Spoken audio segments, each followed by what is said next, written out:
Assalamualaikum warahmatullahi wabarakatuh. Perkenalkan, nama saya Nabila Aprilia dari Akademi Farmasi Yana Susada Bangkalan. Di sini saya ingin mempresentasikan tentang kepemimpinan dalam berwirausaha. Oke, sekarang apa itu kepemimpinan?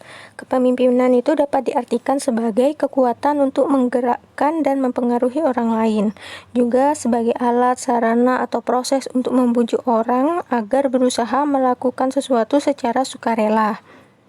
Pada hakikatnya, kepemimpinan itu merupakan proses mempengaruhi atau memberi contoh dari pemimpin kepada pengikutnya dalam upaya mencapai tujuan daripada organisasi.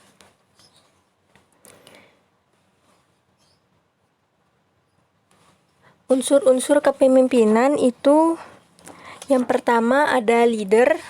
Leader yaitu seorang pemimpin. Seorang pemimpin yaitu seseorang yang memimpin sebuah organisasi atau perusahaan. Kemudian yang kedua adalah adanya orang lain yang dipimpin. Yang ketiga, adanya kegiatan menggerakkan orang lain yang dilakukan dengan mempengaruhi dan mengarahkan perasaan, pikiran, serta tingkah lakunya. Yang keempat, adanya tujuan yang hendak dicapai, baik yang dirumuskan secara sistematis maupun bersifat sukarela. Kemudian yang terakhir yaitu berlangsungnya berupa proses di dalam kelompok atau organisasi, baik besar maupun kecil, dengan banyak maupun sedikit orang yang dipimpin. Tugas dan peran pemimpin yaitu menurut James A.F. Stoner, tugas utama seorang pemimpin adalah yang pertama, seorang pemimpin bertanggung jawab untuk bekerja dengan orang lain, salah satunya dengan atasannya, staf atau atasan lain dalam organisasi sebaik di luar organisasi. Kemudian yang kedua, seseorang pemimpin bertanggung jawab untuk menyusun tugas, menjalankan tugas, menjadikan evaluasi untuk mencapai outcome yang terbaik. Pemimpin bertanggung jawab atas kesuksesan daripada stafnya tanpa kegagalan. Kemudian seorang pemimpin harus bisa menyusun tugas dengan mendahulukan prioritas, serta pemimpin harus bisa mengatur waktu dan menyelesaikan masalahnya secara efektif. Seorang pemimpin harus menjadi mediator atau penengah. Seorang pemimpin harus mampu mengajak dan melakukan kompromi. Seorang pemimpin harus dapat melakukan dan dapat memecahkan sebuah masalah. Seorang pemimpin dalam organisasi memiliki peran yang sangat penting dan strategis, yaitu yang pertama, peran pemimpin dalam perencanaan, yang mana seorang pemimpin ini perlu membuat perencanaan yang menyeluruh bagi organisasi yang dijalani dan bagi dirinya sendiri selaku penanggung jawab, agar tercapai tujuan daripada organisasi tersebut.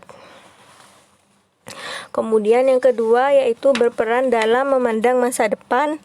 Seorang pemimpin itu harus senantiasa memandang masa depan, berarti akan mampu membawa dan mendorong apa yang akan terjadi serta selalu waspada terhadap kemungkinan-kemungkinan yang tak terduga. Yang ketiga, peranan pemimpin sebagai pengawasan. Seorang pemimpin harus senantiasa meneliti kemampuan pelaksanaan rencana dengan adanya pengawasan, maka hambatan-hambatan dapat segera diatasi. Kemudian yang keempat, peranan pemimpin dalam mengambil keputusan. Fungsi kepemimpinan itu nggak mudah, maka itu pemimpin harus dapat mengambil keputusan dengan bijak. Oleh karena itu, banyak pemimpin yang ragu dan menunda dalam pengambilan keputusan. Hal ini mempengaruhi tujuan serta hal-hal yang akan mempengaruhi perusahaannya itu. Karakter pemimpin wirausaha yaitu ada 3 karakter yang kuat yang harus dimiliki oleh seorang pemimpin. Yang pertama yaitu tidak sekedar bicara tetapi selalu memberi contoh. Maka ia haruslah yang pertama bertindak ketika ada bahaya datang. Yang kedua adalah bakat pemimpin dapat berupa bawaan dari lahir, yakni diwariskan melalui gen. Tetapi karakter yang kuat dapat dibentuk karena hal tersebut merupakan sebuah pilihan. Yang ketiga, karakter kepemimpinan dapat menopang kesuksesan dan jangka panjang bersama orang lain. Banyak orang yang berbakat yang sudah menjadi pemimpin namun jatuh di saat bisnisnya justru sedang berkembang karena mereka tidak memiliki karakter memimpin yang kuat. Fungsi kepemimpinan dalam wirausaha. Yang pertama itu perintis atau pionir.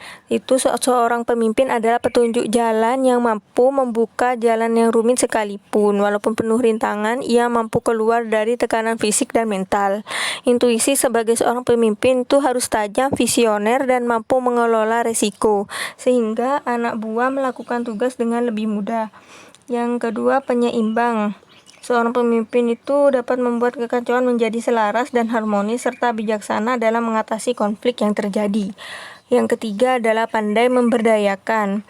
Setiap orang pasti memiliki bakat yang terpendam, ada yang sudah diketahui tapi belum digali dan ada yang tidak diketahui dan belum menggalinya atau bahkan yang tidak ingin menggali.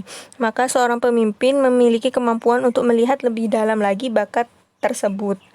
Kemudian yang terakhir menjadi panutan. Pemimpin yang baik selalu memberi contoh terlebih dahulu, bukan memerintahkan karyawannya untuk mencoba dahulu sebelum dirinya. Karena pastinya seorang pemimpin akan selalu menjadi panutan untuk karyawannya. Sekian presentasi dari saya, kurang lebihnya mohon maaf. Wassalamualaikum warahmatullahi wabarakatuh.